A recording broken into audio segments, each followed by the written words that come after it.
Everybody, come on in. We are so excited to have you here tonight for our webinar. So jump in, get ready to join us. We have a lot to talk about as far as nutrition is concerned. We'll give everybody a second to get in. We're almost here. And welcome to Integrating Nutrition Education for Fitness Pros. Hi, I'm Amber Toole, and I am going to be your moderator tonight. I'm so excited to be here, and I do want to ask you to jump into that chat box at the bottom of your screen. Tell us who you are, where you're from, say hello. As we're going through tonight's webinar, if you have any questions, please type them into the chat box, and at the appropriate time, I will ask our lovely panel as we are going through. Hi, I see Brianna from Texas, Meredith in Rockville. Hello, Bob Esqueri from Boca Raton. We're both in Florida. So I am on the STW faculty, and I love to talk about nutrition. And tonight on the panel joined with me, we have these wonderful ladies. We've got Melissa Lane, Sohaila Digsby, and Julie Zulegger, and I am going to let each of these ladies quickly introduce themselves to you. So Melissa, you are right beside me on the screen, so let's start with you. Hi everybody, I'm Melissa Lane. I'm a college professor at the University of North Georgia outside of Atlanta. I've been a group fitness instructor for 37 years, and I do a little bit of personal training off and on, but most of my nutrition comes from teaching a nutrition for performance class and working with just random group fitness instructors who know that and seek out my opinion. Awesome. Thanks, Melissa. Sohaila, tell everybody about you. Hello. I am Sohaila Digsby. I'm a registered dietitian.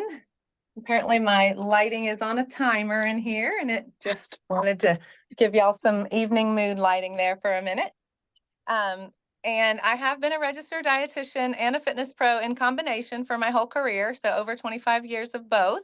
And I do love to kind of bring together that marriage and make sure that people are living their best without the fads trapping them. So I've written a few books to address that and to help fitness pros to lead their people when it goes beyond their scope of nutrition. Thanks, Sohaila. All right, Julie, tell us about you. Hey everyone, my name is Julie Zulegger. I'm also a college professor at the University of Wisconsin-Oshkosh in the Human Kinetics and Health Ed department. And I also work with nutrition clients, personal training clients to help them achieve a much better lifestyle than they already have. Awesome. All right, so you got a great panel tonight, and I forgot to tell you that I'm a fitness professional as well and a nutrition coach. I have my own studio in Ocala, Florida, so that's where I'm hailing from. So tonight we are going to start off with a nice little question. How can macronutrients and micronutrients impact performance, recovery, and well-being, overall well-being? So who would like to start with that tonight? Which one of you lovely ladies? I think that's a Julie. I feel like so. That's a Julie. Okay, go for it, Julie. Okay, so when we talk about macronutrients and the micronutrients, I think it boils down to what is your ultimate goal and how do you respond to those macronutrients? So I have clients come to me that, are continuously eating carbs, they're eating carbs and they, just aren't feeling right. Their performance is not right in the gym. And so that's where it takes a few weeks of working with a client, getting weekly updates from them, finding out how do they respond both physiologically to the, whether they react better with fats or their body likes fats better, or if they like carbohydrates better. And then how does that lead to their performance in the gym? So it's not you need to be on a 30-30-40 or a 25-25-50 split. It takes time to find what works for that client, because we know that there's not a one size fits all. Excellent. So Sohaila, do you have something to add? I do. I like to think of it kind of like a car, and I'll refer to that a little bit tonight as we chat. And I'm not a mechanic, so I'm saying just the maximum of what I know here when it comes to the car. But just to give an analogy, if you were to say, well, I put some gas in the wiper fluids and I put some gas in the gas tank, I put some gas in the oil tank, and then I don't know why my car's not running well. It's full of gas. And I think that's a good example when it comes to micro and macronutrients, because you can have deficiencies of any of them that will make your car sputter and putter, and you need some of all of the above. And so no oil doesn't make your car go, but you can't go without it either. And so, do you want to put your body in the position where it has to try to create some of these nutrients, or bring them out of bone, or bring them out of cells, or put them through a genesis cycle where they have to create that? And so for me, I have found that my clients over the 2.5 decades that I've been working with them usually need at least some of all of the 3 major macronutrients, and then obviously enough of all of the micronutrients so that they don't go into a deficiency, a state of deficiency, at which point it doesn't matter how well their car is fueled because they don't have the oil, or some of the other spark plugs are basic. So I really think people need to do well at a lot of the different aspects in order to see the results they want and feel good. And it can just be one simple little spark plug or something like that that can mess everything up if they're just focused on, oh, I really want to get these, this particular kind of carbohydrate or this particular kind of fat or protein in. So balance is not sexy, but it's so important. Makes you sexy to be balanced. And another key thing is hydration. Hydration is so important. And you talk to clients, you talk to people, how much water do you drink? Oh, I drink a lot of water a day. When you find out they're drinking like 30 ounces of water, it goes back to perception. They're perceiving, because they're running to the bathroom a lot, that they're drinking a lot of water. So, working with your clients, not to bug them every day, hey, are you drinking your water today? But to encourage them, to, have a bottle with them, or have a bottle of water within reach. That's a great point. And I find with my clients, I love to teach them about macronutrients. And I just want to throw this in because Sohaila is a registered dietitian. So she can be very specific with her clients and can help them with those specific micronutrients and understanding that. And I do a little bit more of a generalized coaching across the board with my clients. And most of them have no clue. This is what they come in. They think carbs are bad. And, like Julie said, they think they're drinking enough water. And the other thing, a lot of the people that I work with are over 40 females. And I find that so many of them aren't eating enough. They are not eating enough protein. They're not eating enough of the right balance of things, like Sohaila said, and just helping them with that education to understand the macronutrients is a nice step towards them sometimes having much better performance when they come in for their workouts. And sometimes too, they'll come in and they haven't eaten before they come to see us. So they're almost passing out in the middle of their workout. And you're like, did you eat anything today? Oh no, I just had my coffee, So helping them to understand that whole fueling of your body for the activity that you're going to do is important as well. Melissa, do you have anything you want to add? I think the most challenging thing for me is the people that come up and they really don't understand what is a carbohydrate. When ketosis used to be so big, it was, oh, I'm on a ketonic diet and I'm losing a ton of weight. And I'm like, well, you look great, but where are you getting all those vitamins and minerals that are in your fruits and vegetables? Oh, I'm eating a ton of fruits and vegetables. Okay, then you're not in ketosis. They don't understand that carbs are fruits and vegetables and not just the refined carbs, which is what they think of. And it's great because ketosis makes you take out all your processed foods, but we're fighting a lot of bad information on social media and people that are media influencers that should not be giving any sort of nutritional information. Amen, sister. Preach it. This is true. So let me ask y'all another question. What are some effective strategies for initiating conversations about nutrition with your clients who may be resistant or hesitant?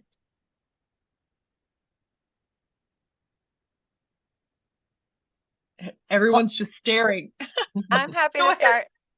Since I'm a dietitian, my clients aren't ever hesitant to talk about nutrition. Now, I imagine some of you who are personal trainers, they may just be like, I don't want to talk about my alcohol and my sugar and my chocolate. I just want to work out hard with you. But when they come to me, I teach group X and not personal training one-on-one. So when they come to me, they do have specific nutrition questions, but sometimes they're hesitant just because they're embarrassed about some of their choices, or they're not at peace with food. But a lot of times by the time they work with some of us who don't take insurance and are working one-on-one with the wellness population, they'll have some questions, and I think it's good for us to ask them some broad questions. A lot of times they won't really know their answers right off. We need to help them kind of tease out those answers, and to make sure, whether it's via a questionnaire before the session or in the first 10 or 15 minutes of the session, and maybe a combo of both, helping them really make some sense of their why. If you had to just come in here for one reason, if you were just to tell me you were coming in for one reason, what would it be? And then kind of pick that reason apart. Is it because your stomach's always bloated? Is it because you feel like you work so hard in the gym, but you don't see the progress? Is it because your energy level and your strength level is very poor, or your sleep or your stress level is impacting this, or your confidence? All those things. I think a really thorough assessment is really helpful. And even if they fill it out on paper, I think it's really wise to take a few minutes to ask them to go another step and a little bit deeper with you, because a lot of times they need that. They don't even know the depths of their answers yet. And so they need us to help them unpack that. But then we have to remember that whatever their overarching goal is the whole rest of our session with them, and maybe not necessarily what we like. As a practitioner, a lot of times I'll see what I think their goal should be, and that might not be what their goal is. So a lot of times towards the end of their session, I'll say, now, I wouldn't be being a good dietitian or a good practitioner if I didn't mention this area, which I think is holding up some of your progress. Maybe we can talk about it next week if you're open to that, or next session, and just kind of cast some vision with them about that. I think is really important. I think you made a good point about people not wanting to tell you almost about their sins, even though it's not. But it is difficult to sit in front of someone, especially if you struggle with, like, that you probably shouldn't be drinking that wine every night before bed, or eating a whole cheesecake, or whatever it is. And that fear of being judged, I think that's something too with being a nutrition coach for us, is to come into the session or the chat with your client and to be non-judgmental and meet them where they are, because people do have a lot of emotional things tied around food. And sometimes it seems so easy to look at somebody's, meal journal that they gave you, or whatever, their food journal, and just think, oh, well, this is so simple. You can just change this, this, and this, but it may not be that simple for them. If it Julie, was, Melissa? they might not need us. Yeah, right. And Amber, I think you bring up a good point about meeting the client where they're at, because when you work with clients, they're going to have non-negotiables. You're going to have that client who is going to have that, glass of wine every night. So, if our best goal is to be an advocate for our clients, be an advocate for their health, we work with them, we educate them that, okay, you're not going to give up that glass of wine, but what else can we do to help you reach your goals? But I think you also have to look at it as, we are being remiss if we're not telling people, look, we know that alcohol ruins your circadian rhythm, and that you will wake up in the middle of the night. And if you're not getting a full night's worth of sleep, your hormones, your ghrelin, your leptin, your testosterone, your growth hormone, they're not in homeostasis. And obviously there's probably a stress-related reason that they're drinking that alcohol to help them come down at night before they actually do try and unwind and go to sleep.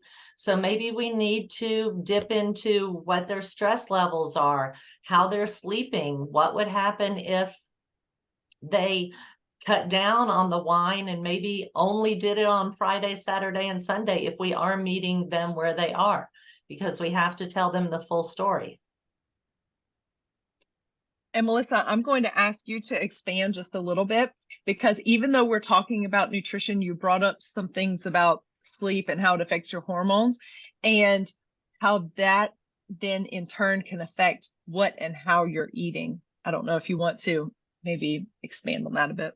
I think the biggest thing when it comes to just overall, if we are not getting a good, solid 7 hours of sleep where we're actually cycling through all of our 4 stages of non-REM and our 1 stage of REM, we know that in the morning we make more ghrelin and less leptin. And ghrelin is the hormone that says, I'm hungry, please eat. And leptin is the hormone that says, I'm full, please put down the fork. And both of them are affected by lack of sleep. We make testosterone in REM sleep. And if we're trying to build muscle, so important as we get older, go through menopause, start losing muscle through sarcopenia, we make testosterone in REM sleep when our REM is actually at its longest point, and we make growth hormone, which ups our IGF during non-REM stages 3 and 4. And if we're losing those, we're not going through the satellite cell theory like we should be. So we're shooting ourselves in the foot when we get to the gym and try and go through the workout that our trainer puts us through. Excellent point to be made there. It's all connected, for sure. Julie, did you want to add anything? No, I think Melissa hit the nail on the head with that. Yeah, I do want to add something. When we talk about stress, I'm going to add on to what Melissa said. Stress can stop everything you're doing. It can stop your performance in the gym. It can stop your gains or losses with your eating. It goes back to what Melissa said. Why are they reaching for that glass of wine? One thing at a time. Let's dig a little bit deeper into what is stressing you out. I've worked with clients. Once we get to the actual cause of their stress, they get over the plateau, we can start feeding them more. And of course, when a person gets more food and they're still losing or they're maintaining, they're happy. Right. Yes. Okay. And just a little note, for all of those of you that are on the webinar, if you're listening to this later, is if you are a fitness professional like me, I'm not a registered dietitian like Sohaila is, so we can only do, some general guidance as far as that's concerned. Look at how much coaching ability you have. So just with the basics of nutrition, but also with the sleep and the alcohol intake and the stress levels. So when you really start to look at it, and this is a great deal of what I do within nutrition coaching with my clients, is working all of those habits in, along with the basics of nutrition, along with the mindset work. And then you can have a well-rounded nutrition program that is keeping you within your scope of practice, so that you're not providing specific meal plans to people when you're not a registered dietitian. And for most states, that's outside of our scope of practice. So just a little idea for those of you that may be trying to create a new nutrition coaching program.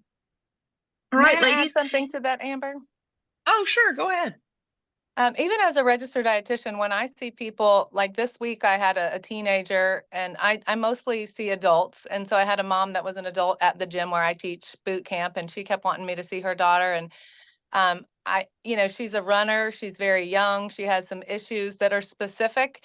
And I think the best thing I can do as a practitioner is give them to somebody who is a specialist in that area. It's a gift to them. And so I told her, I'm happy, in my mind, I'm happy, of course, to serve you, and I'm happy to boost my income. But in the big scheme, I don't work with 15-year-olds very often. I would like for you to put this on pause before we make our first appointment, and let me find you somebody that is an expert with adolescent runners.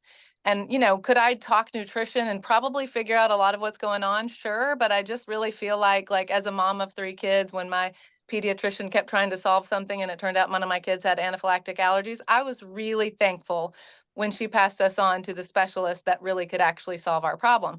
And so I think that's really important. And even in, as a dietitian, I do have the RD, but there's a lot of mental health type things when it comes to disordered eating that I know that in order to serve this person best, I need to encourage them to get a licensed counselor on our team. And I think that's really important if you're a personal trainer and you've done your coaching job and you've asked those questions, but you see things coming up that are out of your scope.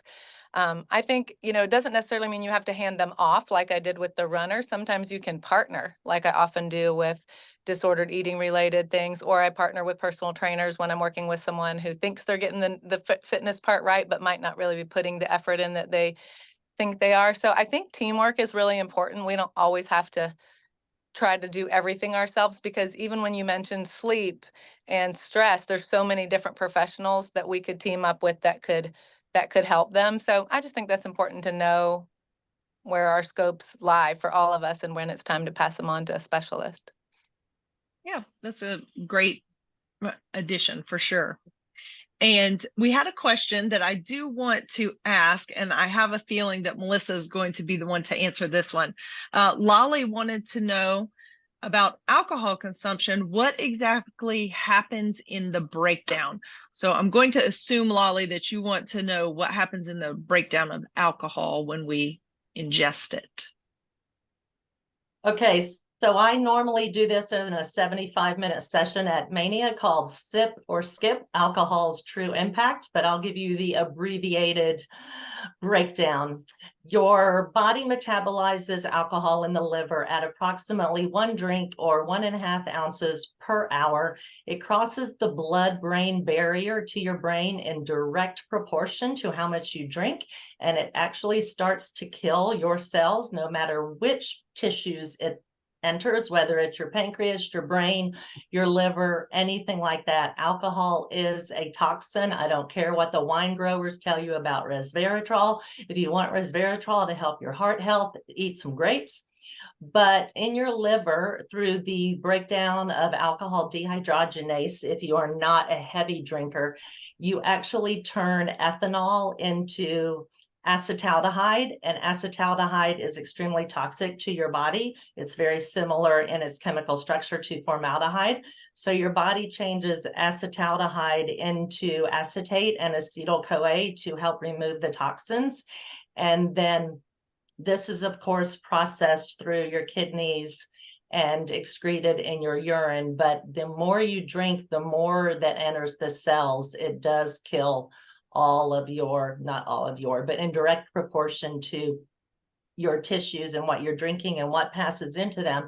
And the newest research actually shows that it's not about how much you drink over time that is a toxin to you, but it's actually how consistently you drink. So whether you drink 1 or 2 drinks every night, you're probably in just as much, if not more, toxicity than someone who drinks 7 or 8 drinks on a Friday or a Saturday night.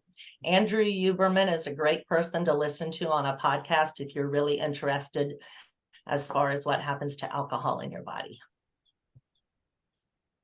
Thanks, Melissa. I knew you would be able to tell us that. And that is a great session. If you're coming to any of our upcoming Manias, Florida is in just a couple of weeks. You can see Melissa at that session.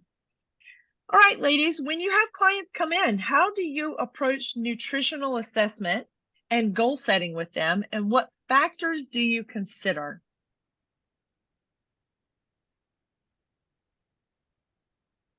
So, Hala, would you like to start us off?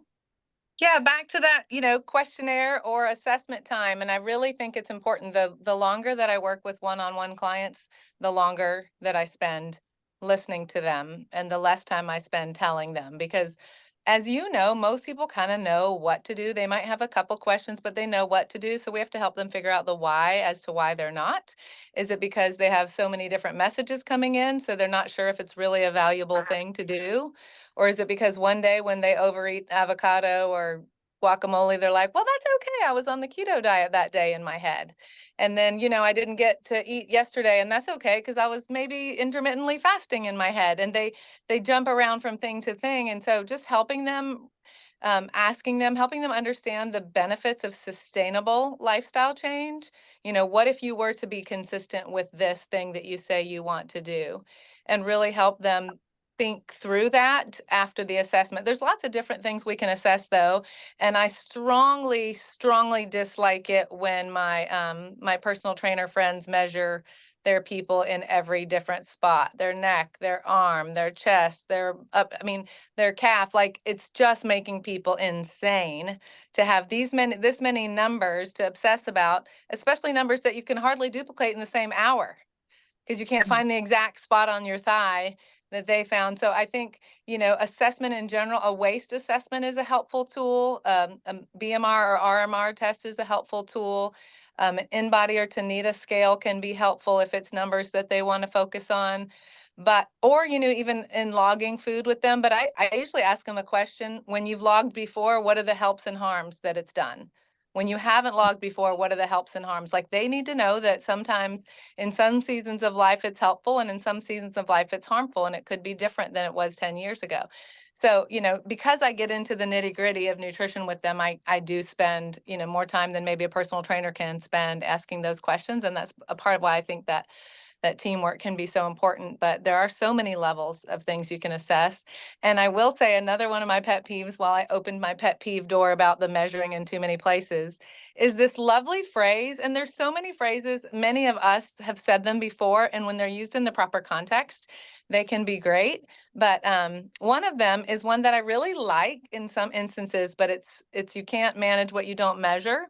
And that's true, but the healthier my people get, the harder it is to measure.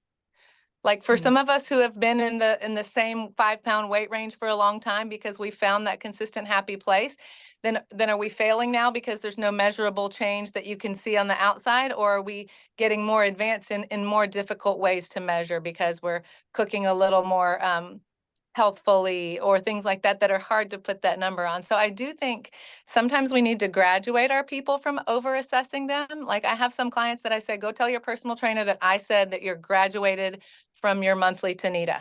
No more. You have been in the same 5-pound range for 2 years, and every time I see you, you bring me this 0.37 difference that you're stressed about. And even some of the personal trainers will call me and say, she's working you with you, but she's not going in the right direction. And I'm like, no, that's like I took 1 sip and weighed, and then I took 2 sips and weighed. These are tiny fluctuations. So I think assessment can bite us in the butt if we're not careful. Like, we need to have general assessments that don't overanalyze and make people back to stressful, sleepless nights because of our help that's becoming part of the problem sometimes. So I think assessment is helpful, but we can go overboard if we're not careful. Good points. Julie, would you like to add to that? Yeah, one assessment I like to use is progress pictures. Progress pictures, because, you know, your clients will say, I'm doing everything you told me to, but I'm not losing weight, but my clothes are fitting better. And so I think part of that comes along with education. And I like to show pictures of, you know, 3 different people who weigh 150 pounds, but you can look at maybe how fat is distributed through the body, or, you know, that 150 pounds, you know, can be the same thing, but your clothes are fitting better along with measurements. But agree with Sohaila, you know, maybe do a waist measurement and a hip measurement. But progress pictures show exactly that. They show the progress. And then one other thing I like to use for assessment is biofeedback, meaning, you know, what were your digestive issues? You know, did you poop this week? You know, we shouldn't be afraid to talk about poop. You know, what was a good thing this week? What was a struggle this week? And then I like to have them reflect on it. Why was it a struggle? You know, did you struggle to, you know, in my mind, I was going to go to the gym, but I didn't. You know, why didn't you get to the gym? And then what could you do better next week? So, you know, taking the, you know, they want to beat themselves up because they didn't, you know, do everything they were supposed to. So what could you do better next week? Or what's one thing we can focus on next week? Because with everything that people have going on in their lives, you know, let's pick 1 or 2 things to focus on and be successful. Yeah. I also do the pictures if they choose. They don't have to, but I do tell people that that's a much better way to look at their progress because you can see those small changes a lot easier within pictures. And one of the things that I do as far as like with clients and their goal setting, most of the time people come to me and they're like, I want to lose weight. Okay, well, how much weight do you want to lose? And sometimes it can be a large amount, like, well, they might say like 50 pounds or 25 pounds or something like that. And what I find is if they do get stuck on the numbers, so I like that Sohaila brought that up about measuring everything. But one thing that I have found is to help them create a goal. And I meet with my people weekly via Zoom. So I'm like, what would you like to accomplish this week? So maybe they come in and they say, I want to drink more water. Okay. I'll say, do you think you can drink 50 ounces 3 days next week? Now, I don't tell them to do it or ask them. I don't say, let's do it 7, because they're probably going to miss a day in there or two. But if I ask them if they can do 3 and they're like, yes, I'm like, okay. And then they come back and they've hit 3 or they did 4, they get that quick win and that makes them feel good. And then they feel successful and we can build on those small, tiny little habits as we go. Because I've learned something with my clients that if you try to overwork their entire life, they are going to fail. And a lot of them want to come in and do that. And that's a part of our coaching where we can encourage them, like, let's do the tiny little baby steps because we want them to feel that success. And then they know that they can do it. So it's a little bit of my coaching style. And Melissa, you don't really coach people one-on-one anymore. Not anymore, but back when I did, before I got my full-time college gig, I did it the same thing. They would pick I had a list of 15 things and they signed up with me for 15 weeks. And every week they picked one thing to change and they got to pick it. And then if they were successful at not ever eating out of a bag, always, putting whatever they were eating on a plate or in a bowl or whatever, then they kept that habit and they chose another one. So it really is chipping away at the little things. And then by the end of their 15 weeks with me, they had 15 habits that they had improved upon. It's awesome. That's a great idea too. I'm stealing that, Melissa. Ladies, I would love to hear if you could share some quick examples of successful case studies where integrating nutrition education significantly enhanced your clients' outcomes. I know Sohaila has some. Share with us, Sohaila. Okay, I was trying to let others go first since I have so many coming in my mind. I'm thinking about a couple people right now. A lot of the people that I work with, I meet them in a gym. And if I was to stereotype, because I'm a fitness-based dietitian, typically, usually they have 20 pounds or less to lose that they're coming for, sometimes 30 or 40, but most of my clients would be around that 20-pound mark. But recently I have a client, her mom's actually a dietitian, and her mom found me, and I think she's a unique case in that she was ready to work on one aspect. And I tell her it's kind of like a triangle, that's going to lean funny if we don't work on mindset, nutrition, and fitness. And the mindset's going to include stress management and some sleep and things like that. But I let them pick which side they want to work on first, or if they want to do little pieces of each one. And she really wanted to work on fitness.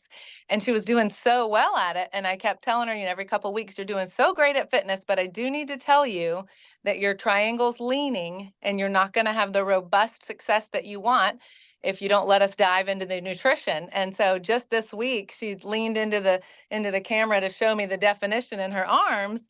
And she was so proud of herself and excited because she decided to take on the bigger aspect of the nutrition side of the triangle. She was leaning really heavily into the exercise. And I said, remember when you first started with me, you didn't love going to the gym. Now you do it without making yourself. It's part of your routine. We can get that way with nutrition too.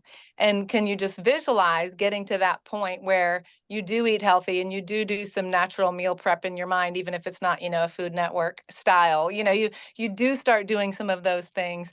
And so we kind of visualized that. And it was really fun. This was just this week to see her, having really made some of the nutrition changes. And sometimes they really want to change the food types, but they don't want to change the food quantity, for example. So they'll be much healthier, but they don't see the the weight loss that they came in for. And I tell them, your gut's happier, your blood labs are happier, but if you want to feel happier in your genes, we're going to have to take this to the next level. Are you ready to address that part of the triangle? And like you said, kind of just meeting them where they are to lean into it. But I would say so many people work so hard in the gym, and if they have something visual in mind or a lab test in mind, the gym can do great, great things with your blood pressure, great, great things with your muscle growth. But there's a lot of things they can't see until they apply that nutrition piece of the puzzle, and consistently too. They can't just apply it just a little dabble. And I was using the example earlier about like skincare. You could say, well, I used that product and it didn't work. Well, you've used it 3 times and it didn't work. So you have to be consistent before you move on and say that didn't work. And so, slowing ourselves down and allowing ourselves to be content with smaller strides because they're more sustainable and maintainable long term. Right. Julie? Yeah, I had a client, Kristen. It took us a year to get her to a comfortable weight. And what it boiled down to was the stress that she was putting on her body, both psychological and working out. She was doing boot camps every day, high intensity training. She was postmenopausal. And the first 2 times we worked together, it's like, I want to pull all training from you. If you need to go into the gym, you're going to literally pick things up to move them, work at an RPE of maybe 5 or 6, maybe 7. And, to get that sense of accomplishment that you're doing things in the gym and doing restorative yoga or walking. And she wanted nothing to do with giving up her daily boot camp. And then finally, I think she hit that point of, I need to do something. We pulled all training back for about a month. And we were able to, get her meal planning to where it should be. And then, slowly add back in the activity. And she ended up finding, the mirror workout or something like that. So she has one in her house, and that's what she does for her weight training. And she's a much healthier and a much happy person. Awesome. All right. I think this is a really great one, and I don't want us to miss it because we are getting towards the end of our time. Ladies, how do you stay updated on the latest nutritional research and trends? And how do you discern credible information from myths or fads? We're going to start with Melissa on this one. Well, obviously, Google Scholar is where you go to find all your information. You don't just punch into Google. You actually have to go to Google Scholar to find your peer-reviewed research. And then you really have to dive deep and read some of it, because here's the one thing that a lot of people don't understand. The majority of fitness and nutrition research, especially fitness, is done on men. There is very little that has 100% of a study group done on women. And you need to specifically go looking for the gender that you want to work with. For instance, up until just recently, all the ketosis studies were done on men. Well, Barbara Gower, who works out of the University of Alabama in Birmingham, has a landmark study published in the Clinical Nutrition Journal in June of 2021 that women that are premenopausal in ketosis are actually slowing down their BMR. And you need to go in and look for Richard Kreider, who works at the he works at Texas A&M, I'm sorry, in the kinesiology department. He took women that worked out at Curves and did 18 studies and manipulated all their macronutrient ranges, but he was totally on women. Barbara Rolls, who works out of Penn State, does a ton of research with just women, and she has a new study that was just published, I forget in what journal it was, that debunks the myth that protein always increases your satisfaction level. She took some casseroles and she put different amounts of protein in the casseroles and then asked them to clarify, it was a qualitative study, asked them to clarify what their ranking of satisfaction was. And she did not get, oh, the people who ate the casserole with more protein in it reported themselves being more full. And a lot of times people just say, oh, if I'm eating more protein, I'm going to stay full longer. You're actually not going to find that research replicated in every single study. So you got to dig in deep into Google Scholar and stay away from social media unless they're citing their studies on their pages. So And I Hayla, think how about you? Oh. Go ahead, Julie. Oh, and to reiterate what Melissa said, you know, you read the abstract or you read the first few things that, oh, you know, keto is the best way to go. Well, you need to look at what group are they studying? Are they studying a group of college age women who are participating in, you know, NCAA Division I sports? Or are they, you know, are they working with, you know, postmenopausal women? You know, just to reiterate what Melissa said, make sure that the study is the group that you're working with. And you can always go and search for meta-analysis, and meta-analysis are going to be where what they've taken all the studies that are done and then clarified the results. So for instance, I'm just going to use the example that Julie threw out there. She just threw it out there as an example. But if you were to do a meta-analysis on all the different types of diet trends that are going on, one is not going to be above board when it comes to losing weight, as long as there's a caloric deficit that is consistently created. Every single diet trend shows the same percentage of weight loss lost. So look for your meta-analysis if you want to get everything in a nutshell. And that was going to be my answer too, is use the word meta-analysis in your search, because that's where I always start, and then you can pick apart the studies from there. I also like Center for Science and Public Interest. So if you're not familiar with them, it's the Center for Science and Public Interest, CSPI. They don't take any money from food companies, and they are happy to rat out any researchers. They'll say, this guy's funded by dairy. Interesting. You know, they like go ahead and drop that in their reports. And so I've been reading a lot of their stuff over the years just for quick updates and quick summaries. So those are really helpful. And you can even get their magazine. And so that's a good one, I think, to have in your gyms rather than just like Self magazine. Those of you who are gym owners, you definitely want to put those on counters and on treadmills and things like that so that they can see good things. And I do think some people, you know, are going to get too overwhelmed if we send them to Google Scholar. I think they're just going to get lost in some of that. So I do think we have to be careful who we encourage to do that, depending on their, you know, readiness level and maybe even their level of understanding of some of the things that we've shared with them. So I think that's important, maybe to help them find a couple favorites that they follow, that they kind of build a trust with, that serve a population like them, because I think it's been mentioned that a lot of the research is done on young athletes, and a lot of us are not young athletes, and we're not serving young athletes. A lot of it is done on morbidly obese people because there's medications that will fund it.